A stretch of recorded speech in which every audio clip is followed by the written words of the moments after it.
آپ کا بہت شکریہ۔ آج ہنگامی پریس کانفرنس کا مقصد جس طرح دوستوں کو بھی علم ہے کہ ہمارا جو دھرنا مسعود لکواس کے اس پر گزشتہ آج 9 دن میں داخل ہو چکا ہے۔ سردار اختر مینگل صاحب کا پارٹی سربراہ کی قیادت میں جو مٹ سے 28 تاریخ کو روانہ ہو چکا تھا، مختلف جگہوں پہ حوزدار، کلات، بستون، سورا، منگوچر میں جلسے کرتے ہوئے رات 12 بجے لکواس پہنچے تھے، اور کوئٹے سے جتنے بھی ہمارے کوئٹے کے پارٹی ورکرز تھے، یہاں کے عوام نے بڑی تعداد میں اس لانگ مارچ کا، جسے ہم نے بلوچ ننگ ناموں سے بلوچ کا نام دیا ہے، ان کی دفاع میں یہاں ان کا ویلکم کرنا تھا، اس میں شامل ہونا تھا۔ لیکن اس حکومت نے، حکمرانوں نے جو 547 نام دے دے کے ہم اس طرح جو اسٹیبلشمنٹ نے جس طرح صوبے پر مسلط کیا گیا، وہ سب کے سامنے ہے کہ 8 فروری 2024 میں جو ڈرامہ الیکشن کرا گیا، یہاں کے حقیقی جمہوری قیادت کا راستہ روک کے جس ڈمی لوگوں کو مسند اقتدار میں بٹھایا گیا، ان کا شروع سے ہمارا موقف یہ تھا کہ ان کا بلوچستان کے لوگوں کے ساتھ، بلوچستان کے لوگوں کی زندگی کے ساتھ، بلوچستان کے لوگوں کے مشکلات کے ساتھ ان کا تعلق نہیں، کیونکہ وہ یا تو انتہائی اسٹیبلشمنٹ کے پیارے تھے، یا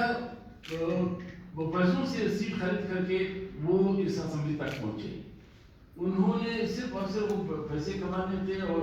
اس کے لیے ایک بہت بڑی بات تھی کہ یہاں کی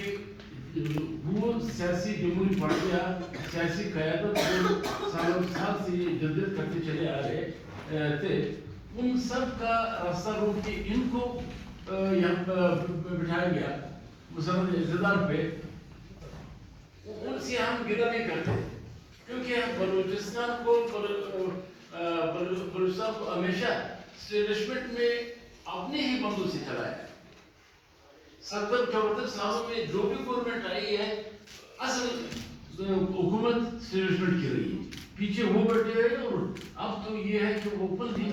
انہوں نے اپنے تمام اقتدار کو دوام دینے کے لیے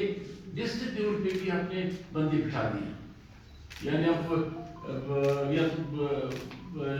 میجر بیٹھے ہوئے، کرنل بیٹھے ہوئے، بریگیڈیئر لیول پہ، یہ تمام صوبے کو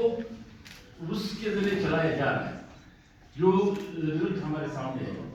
بلوچستان نیشنل پارٹی نے یہاں پہ خواتین کے گرفتاریاں، مارن بلوچ، بیگم بلوچ سمیت سمیع الدین، جتنے بھی بلوچ ایگزیکٹو کمیٹی کے خواتین تھے جس کی تجلیل کی گئی، جس کو سڑکوں پہ جس طرح گھسیٹا گیا، یہ پاکستان بھر میں لوگوں نے، عوام نے دیکھا۔ یہ ہماری پارٹی نے اور دوسرے جمہوری اور وطن پارٹیوں نے ہمارے ساتھ مل کر یہ اعلان کیا کہ ہم اس پہ احتجاج ریکارڈ کروائیں گے۔ سردار اختر مینگل 28